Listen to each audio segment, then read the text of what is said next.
Everyone, सर्व education से मैं रंजना गुप्ता। तो Indian contract act 1872 business law के फर्स्ट इंट्रोडक्टरी लेक्चर में हमने कॉन्ट्रैक्ट का मतलब समझा था। तो क्या समझे थे हम कॉन्ट्रैक्ट के मतलब से? बेसिकली कॉन्ट्रैक्ट क्या है? बेसिकली कॉन्ट्रैक्ट क्या है? कोई भी एग्रीमेंट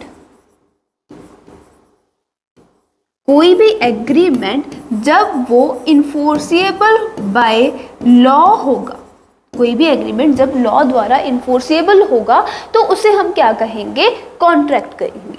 बेसिकली जब आप एग्रीमेंट क्रिएट कर रहे हो, एग्रीमेंट फॉर्म कर रहे हो, अगर उस एग्रीमेंट को फॉर्म करने के पीछे दोनों पार्टीज, दो या दो से ज़्यादा जितने भी पार्टीज हैं, उनकी इंटेंशन आपस में लीगल रिलेशनशिप क्रिएट करने की है, तो उन सभी एग्रीमेंट्स को हम बोलते हैं कॉन्ट्रैक्ट्स।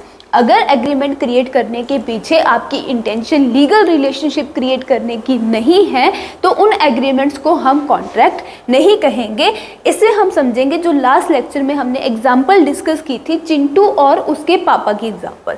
चिंटू और उसके पापा ने क्या एग्रीमेंट किया था कि अगर चिंटू 80% से ज़्यादा मार्क्स लेके आएगा एग्ज़ाम में तो चिंटू के पापा उसे बाइक दिलवाएंगे।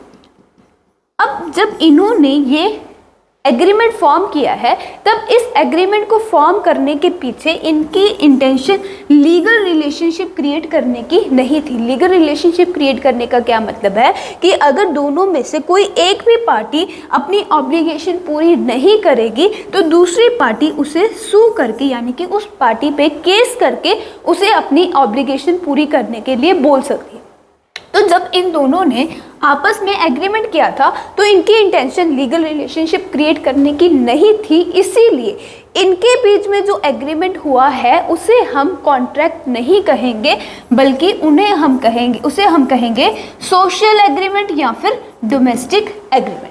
बेसिकली जो भी सोशल नेचर के या डोमेस्टिक नेचर के एग्रीमेंट्स होते हैं उनके पीछे इंटेंशन, पार्टीज की इंटेंशन लीगल रिलेशनशिप क्रिएट करने की नहीं होती, इसीलिए वो सारे जो एग्रीमेंट्स होते हैं वो बाइंडिंग नहीं होते, यानी कि वो कॉन्ट्रैक्ट्स पार्टीज को एक दूसरे के प्रति बाइंड नहीं करते अपनी ऑब्लिगेशंस पूरी करने के लिए। अगर कोई भी पार्टी अपनी ऑब्लिगेशन पूरी नहीं भी करेगी तब भी उसके ऊपर केस नहीं किया जा सकता। इतनी बात समझ में आई सभी को सोशल एग्रीमेंट और लीगल रिलेशनशिप क्रिएट करने के बारे में? तो जब आप कोई एग्रीमेंट लीगल रिलेशनशिप की इंटेंशन से क्रिएट करते हो तो वो क्या बन जाता है? कॉन्ट्रैक्ट। जब आपने कॉन्ट्रैक्ट फॉर्म कर लिया तो वो कॉन्ट्रैक्ट दोनों पार्टीज को क्या कर देता है? बाइंड कर देता है अपनी ऑब्लिगेशंस को पूरा करने के लिए। और हर एक कॉन्ट्रैक्ट में दोनों पार्टीज के कुछ ना कुछ राइट्स होंगे और कुछ ना कुछ ऑब्लिगेशंस भी होंगी। दोनों ही पार्टीज के प्रति कॉन्ट्रैक्ट राइट्स भी क्रिएट करेगा और ऑब्लिगेशंस भी क्रिएट करेगा। कैसे? इसे एग्जांपल से समझते हैं। हमने एक एग्जांपल डिस्कस की थी लास्ट लेक्चर में कि चिंटू ने मिंटू से कहा है कि वो उसकी वॉच 3000 में परचेज करना चाहता है। अब मिंटू ने इस ऑफर को एक्सेप्ट भी किया था कि हाँ, मैं भी तुझे 3000 में अपनी वॉच बेचने के लिए तैयार हूँ। जब इन दोनों ने अपने बीच ये एग्रीमेंट किया था तब ये एग्रीमेंट क्रिएट हुआ था लीगल रिलेशनशिप क्रिएट करने की इंटेंशन से। मतलब कि अगर इन दोनों में से कोई भी पार्टी अगर मुकर जाती है अपनी ऑब्लिगेशन को पूरा करने से तो दूसरी पार्टी उसके ऊपर केस करके उसे ऑब्लिगेशन पूरा करने के लिए बोल सकती है। तो इनके बीच में ये क्या हो गया? एक कॉन्ट्रैक्ट बन गया। अब कॉन्ट्रैक्ट जो है वो इन दोनों के लिए ही कुछ ना कुछ राइट्स और ऑब्लिगेशंस क्रिएट करेगा। कैसे? अब इस कॉन्ट्रैक्ट में जो चिंटू था, ये था मिंटू। चिंटू का क्या राइट होगा? चिंटू का राइट है कि वो मिंटू से वॉच रिसीव करेगा और इसी कॉन्ट्रैक्ट में चिंटू की एक ऑब्लिगेशन भी क्रिएट होगी। वो ऑब्लिगेशन क्या होगी कि वो मिंटू को 3000 रुपीज पे करेगा। सिमिलरली मिंटू के भी कुछ राइट्स होंगे और मिंटू की भी कुछ ऑब्लिगेशंस क्रिएट होंगी। मिंटू का राइट होगा कि वो 3000 रुपीज रिसीव करेगा चिंटू से और मिंटू की ऑब्लिगेशन क्या होगी कि वो वॉच ट्रांसफर करेगा चिंटू। तो इसी तरह से हर एक एग्रीमेंट जो लीगल रिलेशनशिप क्रिएट करने की इंटेंशन से क्रिएट किया जाता है, वो पार्टीज को बाइंड करता है और पार्टीज के एक दूसरे के प्रति कुछ राइट्स और कुछ ऑब्लिगेशंस भी क्रिएट करता है। इस एग्जांपल में चिंटू का राइट है कि वो वॉच रिसीव करेगा और ऑब्लिगेशन है वो 3000 रुपीज़ पे करेगा। मिंटू की राइट है कि वो 3000 रिसीव करेगा और ऑब्लिगेशन है कि वो वॉच उसे ट्रांसफ़र करेगा। तो इतना मतलब हमें समझ आया कि कॉन्ट्रैक्ट किस तरह से फॉर्म किए जाते हैं और कॉन्ट्रैक्ट हमेशा लीगल इंटेंशन से ही क्रिएट किया जाएगा। अगर आप बिना लीगल रिलेशनशिप क्रिएट करने की इंटेंशन से कोई एग्रीमेंट करते हो तो उसे हम कॉन्ट्रैक्ट नहीं कहेंगे। और इसके अलावा हमने समझा था essential elements of contract. Basically कोई भी अगर वैलिड कॉन्ट्रैक्ट होगा, अगर आप लीगल रिलेशनशिप क्रिएट करना चाहते हो पार्टीज के बीच में, तो उसके लिए एग्रीमेंट में कुछ असेंशियल एलिमेंट्स का प्रेजेंट होना बहुत ज़रूरी है। और वो असेंशियल एलिमेंट्स हमें दिए थे सेक्शन 10 में, इंडियन कॉन्ट्रैक्ट एक्ट के सेक्शन 10 में वो सारे असेंशियल एलिमेंट्स हमें दिए हुए हैं। तो क्या क्या थे वो असेंशियल एलिमेंट? सबसे पहला असेंशियल एलिमेंट था कि एग्रीमेंट होना चाहिए। एग्रीमेंट कैसे होगा? ऑफर प्लस एक्सेप्टेंस से। जब कोई ऑफर एक्सेप्ट कर लिया जाएगा और उसके बदले में कोई कंसिडरेशन भी फॉर्म की जाएगी तो वो क्या बन जाएगा? एग्रीमेंट बन जाएगा। तो कॉन्ट्रैक्ट का सबसे पहला असेंशियल एलिमेंट है एग्रीमेंट। तो उसे हमने क्या लिख दिया? ऑफर एंड एक्सेप्टेंस की फॉर्म में यहाँ पर लिख दिया। फिर पार्टीज कॉम्पिटेंट टू कॉन्ट्रैक्ट, जो भी पार्टीज कॉन्ट्रैक्ट में इन्वॉल्व हैं वो कॉम्पिटेंट होनी चाहिए हैं। इनकॉम्पिटेंट पार्टीज के बीच में अगर कॉन्ट्रैक्ट हो रहा है तो वो वैलिड कॉन्ट्रैक्ट नहीं माना जाएगा। इनकॉम्पिटेंट पार्टीज कौन कौन सी होंगी वो हम डिटेल्ड में इस चैप्टर में डिस्कस करेंगे। देन है लॉफुल कंसिडरेशन और लॉफुल ऑब्जेक्ट। जो भी कंसिडरेशन और ऑब्जेक्ट कॉन्ट्रैक्ट का है वो हमेशा क्या होना चाहिए? लॉफुल। अगर आप अनलॉफुल कंसिडरेशन और अनलॉफुल ऑब्जेक्ट्स के साथ कॉन्ट्रैक्ट फॉर्म कर रहे हो तो वो एक वैलिड कॉन्ट्रैक्ट नहीं माना जाएगा। और पार्टीज का जो कंसेंट है वो भी क्या होना चाहिए? फ्री होना चाहिए। कोई भी जोर ज़बरदस्ती से अगर आप कंसेंट ले रहे हो पार्टी से तो वो एक वैलिड कॉन्ट्रैक्ट नहीं माना जाएगा। नॉट एक्सप्रेसली डिक्लेयर्ड वॉइड, और वो कॉन्ट्रैक्ट एक्सप्रेसली वॉइड डिक्लेयर नहीं किया जाना चाहिए। तो ये जो असेंशियल्स हैं वैलिड कॉन्ट्रैक्ट के, ये हमें बताए हुए हैं इंडियन कॉन्ट्रैक्ट एक्ट के सेक्शन 10 में। लेकिन इन असेंशियल एलिमेंट्स के अलावा भी कुछ असेंशियल एलिमेंट्स होते हैं जो कि एक कॉन्ट्रैक्ट में प्रेजेंट होने ज़रूरी हैं। अगर वो एलिमेंट्स प्रेजेंट होंगे तभी कोई एग्रीमेंट कॉन्ट्रैक्ट माना जाएगा, अदरवाइज वो एग्रीमेंट कॉन्ट्रैक्ट नहीं माना जाएगा। तो वो क्या क्या एलिमेंट्स है? देखो, essential elements not given by section 10। Section 10 में जो असेंशियल एलिमेंट्स दिए हुए हैं वो हमने डिस्कस कर लिए। क्या है? डिटेल में हम चैप्टर वाइज डिस्कस कर लेंगे, अभी हमने ब्रीफ में इन्हें डिस्कस कर लिया। अब नॉट गिवन इन सेक्शन 10 कौन कौन से एलिमेंट्स होंगे? तो देखो, सबसे पहला एलिमेंट है टू पार्टीज। जब भी आप कॉन्ट्रैक्ट कर रहे हो तो कॉन्ट्रैक्ट करते वक्त कितनी पार्टीज होनी चाहिए? 2। कोई भी पर्सन खुद से कॉन्ट्रैक्ट नहीं कर सकता, हमेशा कॉन्ट्रैक्ट करने के लिए सामने एक पर्सन का होना ज़रूरी है। वो पर्सन, जो भी पार्टीज़ हैं, वो दोनों पार्टीज़ नेचुरल पर्सन्स भी हो सकती हैं। नेचुरल पर्सन्स यानी कि ह्यूमन बींग्स, आप मेरे जैसे ह्यूमन बींग्स, और आर्टिफिशियल पर्सन्स भी हो सकती हैं। आर्टिफिशियल पर्सन मतलब कंपनी, यूनिवर्सिटीज़, ऐसे लोग जो ऐसे पर्सन्स जो लॉ द्वारा क्रिएट किए गए हैं, ह्यूमन बींग्स नहीं हैं, उन्हें हम बोलते हैं आर्टिफिशियल पर्सन्स।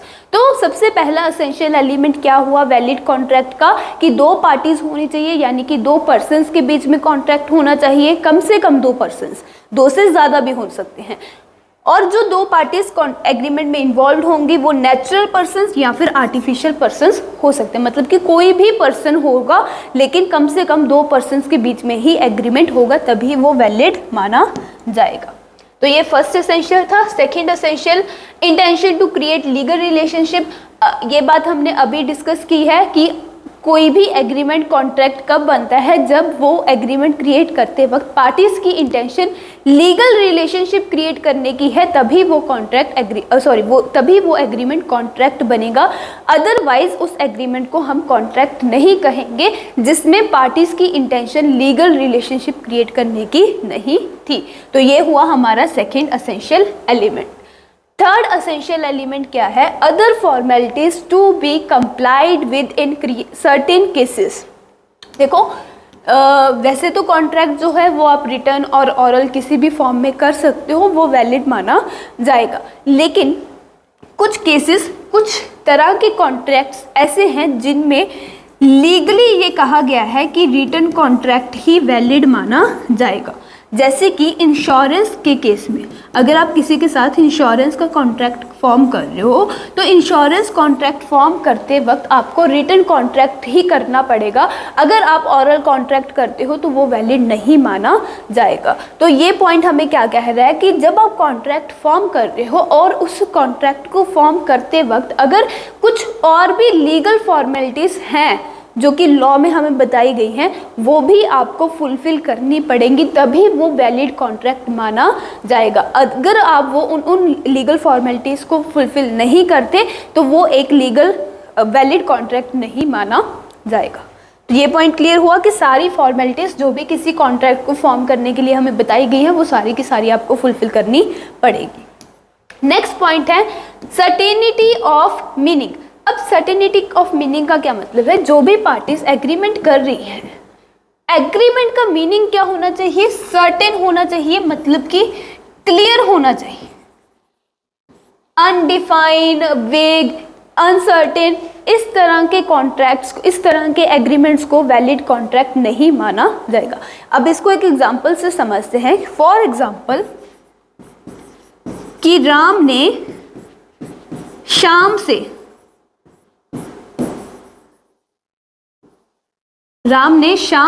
10,000 के गुड्स क्रेडिट पर यानी कि उधार पर परचेज की और राम ने शाम को कहा कि वो कुछ दिनों में ये जो 10,000 है वो उसे पे कर देगा। ऐसा इन दोनों के बीच में एक कॉन्ट्रैक्ट हुआ कि शाम उसे 10,000 के गुड्स उधार पे देगा और राम इसकी जो पेमेंट है वो उसे कुछ दिनों में कर देगा। अब इनके बीच में ये जो एग्रीमेंट हुआ है उसमें क्या लिखा हुआ है, कुछ दिन। अब यहाँ पर कुछ दिन का क्या मतलब है, कुछ दिन 2 दिन भी हो सकते हैं, 3 दिन भी हो सकते हैं, 4, 5, 6 कितने भी दिन हो सकते हैं। कुछ दिन का मतलब क्या है, तो इनके बीच में जो एग्रीमेंट हुआ है उसमें ये जो कुछ दिन वर्ड लिखा है उसका मीनिंग बिल्कुल भी क्लियर नहीं है कि कुछ मतलब कितने दिन। तो इनके बीच में जो एग्रीमेंट हुआ है उसे हम एक वैलिड कॉन्ट्रैक्ट नहीं कहेंगे।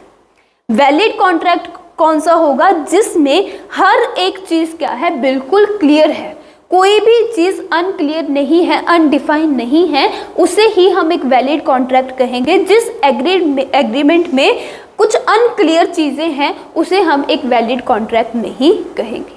तो एक वैलिड कॉन्ट्रैक्ट फॉर्म करने के लिए जो भी टर्म्स एंड कंडीशंस पार्टी के बीच में हो रही हैं वो सारी टर्म्स एंड कंडीशंस क्या होनी चाहिए, बिल्कुल सर्टेन, बिल्कुल क्लियर होनी चाहिए। तो ये था हमारा फोर्थ एसेंशियल एलिमेंट। अब नेक्स्ट हमारे पास है fifth essential element.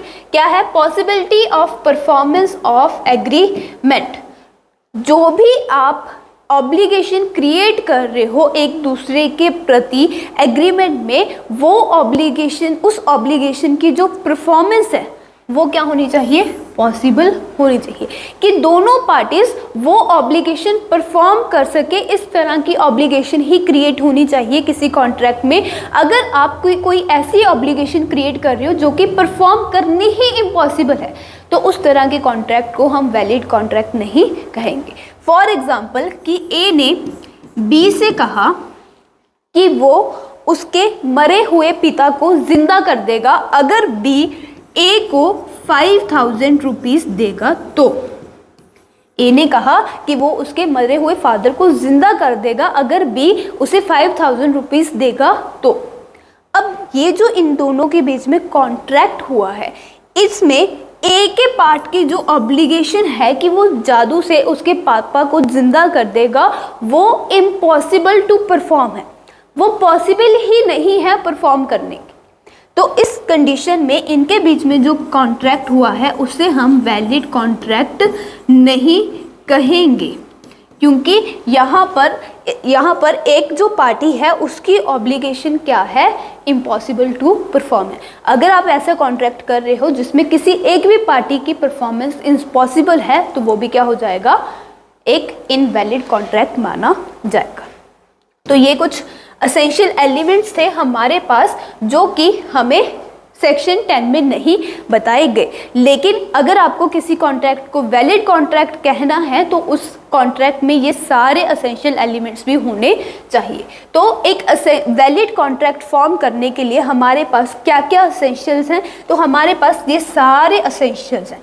5 essential elements ऐसे हैं जो हमें इंडियन कॉन्ट्रैक्ट एक्ट के सेक्शन 10 में दिए हुए हैं, और 5 एसेंशियल एलिमेंट्स ऐसे हैं जो कि हमें इंडियन कॉन्ट्रैक्ट एक्ट के सेक्शन 10 में नहीं दिए हुए, लेकिन फिर भी एक वैलिड कॉन्ट्रैक्ट फॉर्म करने के लिए वो एसेंशियल एलिमेंट्स का होना बहुत ही ज़रूरी है।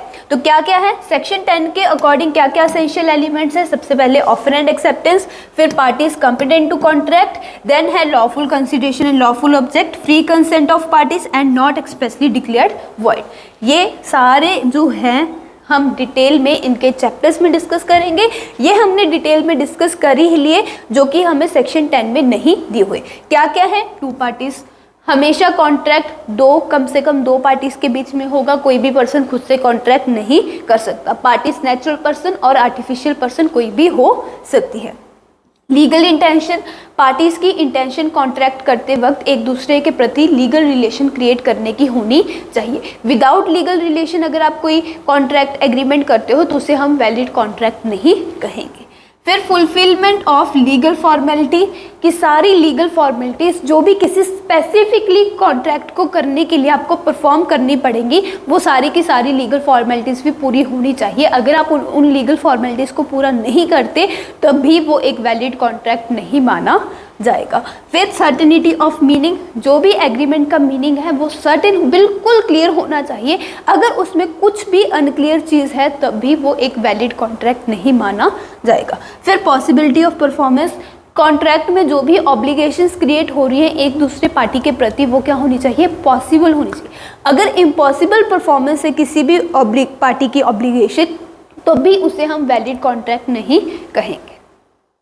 तो इतनी बात सबको क्लियर हुई कि कॉन्ट्रैक्ट क्या है। कॉन्ट्रैक्ट का मतलब थोड़ा सा और क्लियर हुआ कि कॉन्ट्रैक्ट जब हम फॉर्म करते हैं तो उससे दोनों पार्टीज़ के राइट्स और ऑब्लिगेशंस क्या किए जाते हैं, क्रिएट किए जाते हैं।